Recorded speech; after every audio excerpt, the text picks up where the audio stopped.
ikindi cyo nkundira u Rwanda Kagame mu gihe abandi ugiye mu magare Kagame na kabine yebo ntibakura mu rugi yego mu gihe minisitiri mwiza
ngo hari indwara zidakira ntibakuyobye abona abatazi ko burya buri ndwara igira ikimera kivura. Ndakura ubu munsi wowe na muganga gakondo uzahita witandukanya n'ibinyoma nk'ibyo. Inyatsi, amashitani, inkoresho, aya n'igitsina cyawe ni gito bikagutera ipfunwe. Wabuze umugabo bikazonga kugira ngo ubukwe bwawe bupfira kuri finale. Umutunzi wawe wapi we n'uwo mwashakanye murapfakana kariya.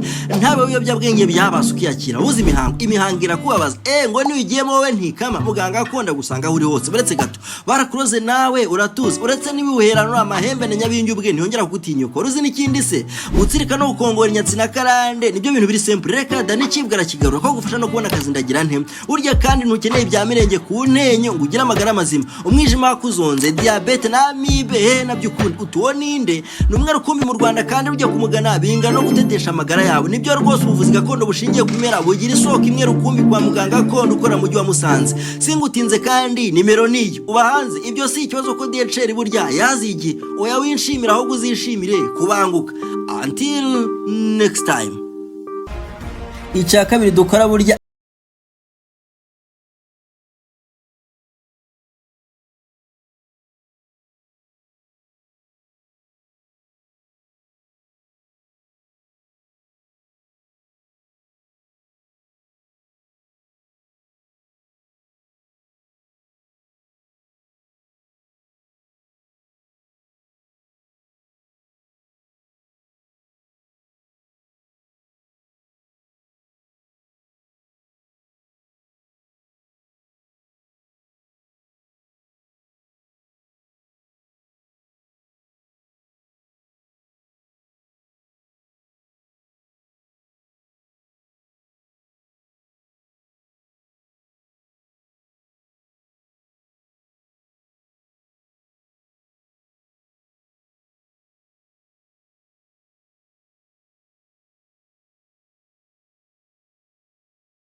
Vision for Resilient Self-Sustaining Agricultural Sector. Minisiteri y'Ubuhinzi n'Ubworozi mu Rwanda inejejwe no kuba yafasha abantu bafite imitekerereze igana imbere n'ubushake bwo kujyanisha na viziyo y'ubuhinzi mu Rwanda. Yego nti nyamara niba ukorera kuri 5 ushatse washora imari mu buhinzi maze u Rwanda rugakomeza gutengamana. Umva kankwibutsa aka kantu ahubwo aho gutatira u Rwanda cyangwa kurutanga amoko y'abatindi batagira umutima uzemera urwitangira igitambo na mbere wari kuzagenda utanabisemo uzazima ariko u Rwanda rwo ntiruzazima kandi kutazima kwarwo niwo muzuko wawe nk'umunyarwanda. Uwo ni Musinga Rugwiza kwine rwa Mutaneshwa ukwibutsa ahubwo rata ishuka Nyagasani mwami wacu ubuhoro Nyagasani ubuhoro Nyagasani.